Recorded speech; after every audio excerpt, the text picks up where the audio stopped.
Today's self-care tip number 7, stopping ants. Now, what are ants?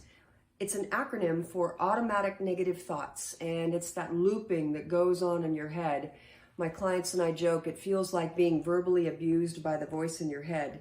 So it's these automatic negative thoughts that loop round and round like you're on a merry-go-round, but it's just not so merry. So today I wanted to share some steps for you so you can begin to remove the ants, to let go of the ants. So the first step is awareness. So the first step is awareness. Awareness is precursor to change. And what I'd like you to do is start to identify all those negative thoughts that you're having. Just identifying it will help to loosen up their grip, their hold on you. And then under awareness, I want you to become the skeptic. I want you to ask, is this really true?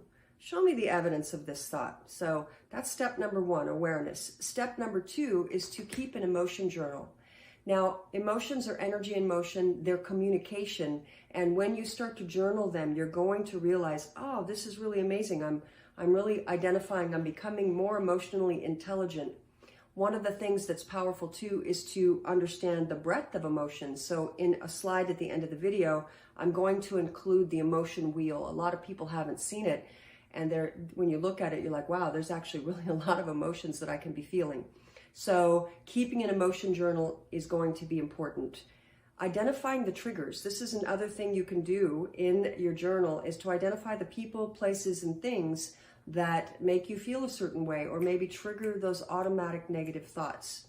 So that's step number 3. Step number 4 is to replace your language. Language is really powerful. We tend to talk very negatively and talk down to ourselves all the time. We use these obligatory words like should or I have to. So I'd like you to replace your language. So for example, if you say something like, I should be thinking better, I should be behaving better, take that out, replace it with, wow, I just noticed an ant in my mind. So that's awareness. Then you can say, it's just a habit of thought. That's the skeptic. So that's questioning. And now I know better. Now I'm getting better and better every day because I'm learning how to reshape my thoughts. So that's step number 4, using language. The final step is self-compassion. So just recognizing that you have the courage and that you're really wanting to change and make things better and take good care of yourself and bring in more self-practices. So that self-compassion can be as simple as putting your hand on your heart, your hand on your belly, and just sitting for a few moments and breathing. And I'll go into self-compassion later in another self-care tip. So that's it for today. How to stop the ants, the automatic negative thoughts. Thanks for watching.